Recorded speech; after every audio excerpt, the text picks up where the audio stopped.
I think it's true that INFJs are timeless beings, and this is something that is often echoes in, the comment section to my videos.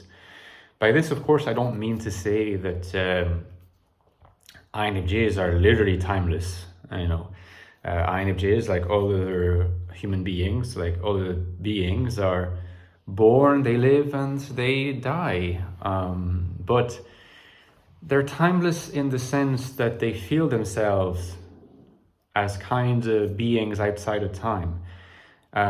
This has to do, I'm quite certain of it, with the archetypal mind of INFJs. And when I talk about the archetypal minds of INFJs, I mean that INFJs have minds that through NI are deeply connected to the archetypes, the primordial images.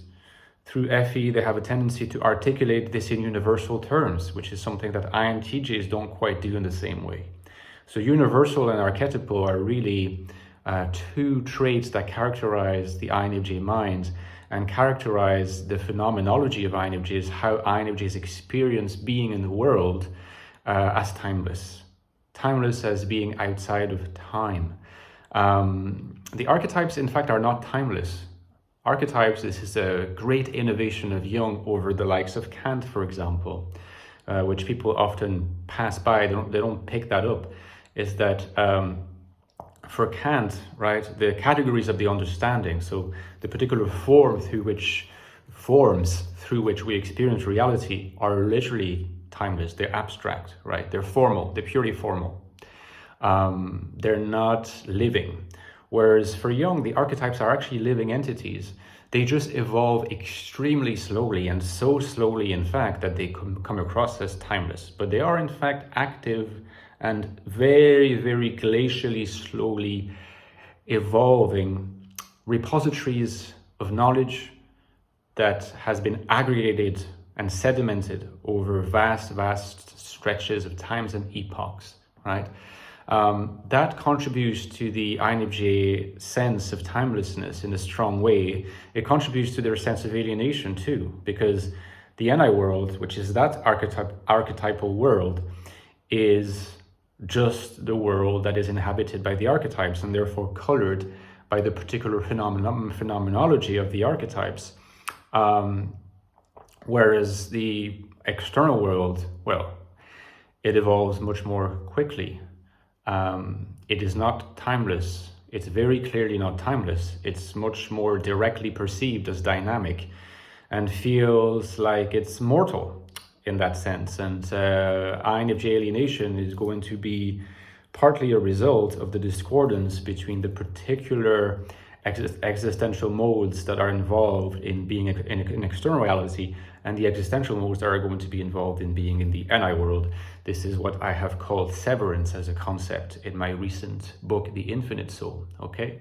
And I explore many other things in The Infinite Soul. So infinity for the INFJ and timelessness for the INFJ is deeply connected to the possession of the NI function. Possession of the NI function is crucial to understand not just INFJs, but how INFJs understand themselves.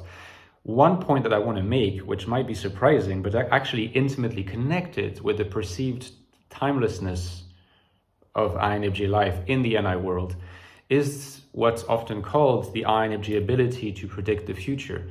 Now, INFJs don't have the ability to predict the future. That's part of pop personality psychology that sells online, but is kind of not very serious and a bit removed from the truth.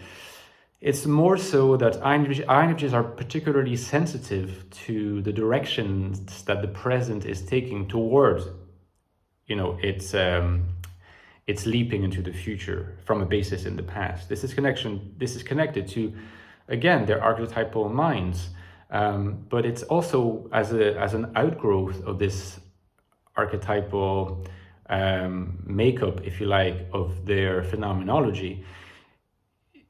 It's also linked to the holistic mental framework that they operate with. I like to talk about this a lot lately, and I want to make the point that this is important to appreciate. INFJs have holistic minds where all the contents of their minds at any particular moment are connected together in such a way that if you change one part, you have to change every other part, right? It all has to make sense together. So it's like there's a big block, right?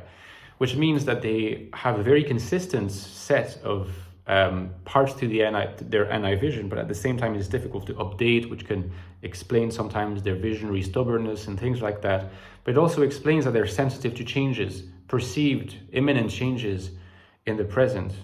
Those are future in some sense, but they're about to happen.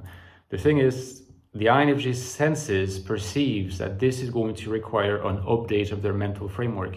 They're sensitive to it because they know the update to their mental framework is difficult. It's more difficult than it is for an NE user, where the structure of the mental framework is more atomistic, where different parts can coexist without fitting together as part of a holistic frame. Not so with INFJs, so they're of course going to be very sensitive to what will force them, what will constrain them to perform those updates. They need to be prepared, but therefore they also need to be on the lookout for what's going to happen. They can't usually explain what's going to happen because it hasn't happened yet. It's not a piece of actual content yet. It's not completely articulated. It's not high resolution yet, but it's already there on the horizon. And so their ability to be able to predict things without quite being able to explain why has a lot to do with their mental holism, and the fact that that mental holism will always have to be updated in a big way versus a smaller way for any users in terms of what happens. So there needs to be more preparation and therefore more sensitivity in advance for what must be done. That explains that sensitivity, okay? Now, if you want to know more about INFJ phenomenology, the Ecstatic Soul is a good place to start. And you look at the INFJ personality, and it does look at the phenomenology of the INFJ mind, goes in depth. I would say that it's the deepest investigation of INFJ consciousness. The link is below if you're interested. And its sequel, I also mentioned it, The Infinite Soul, where I talk about severance. I explore alienation in more detail and other concepts. This is more about the interaction of the NI mind of INFJs with external reality. Hence the title, INFJ Life in the Modern World, how to find rich, purposeful and meaningful lives in a world that is often perceived as hostile by INFJs, namely the world today, the modern world. So consider getting it as well. The two books go very well together. If you're interested, the links are below. Check the reviews, maybe they will convince you. And don't forget, the lifeblood of my channel is my Patreon page. From $3.50 a month, you can help me. You can support it and help me keep going with this channel. You know, it's not always easy, and I really, really appreciate everybody that's been supporting me, or that has supported me in the past, will support me in the future. We can interact together there. There's a community. You can suggest content for videos because I'm always looking for new content, and you get some bonus material as well. So consider it, and I'll talk to you next time, guys. Bye-bye.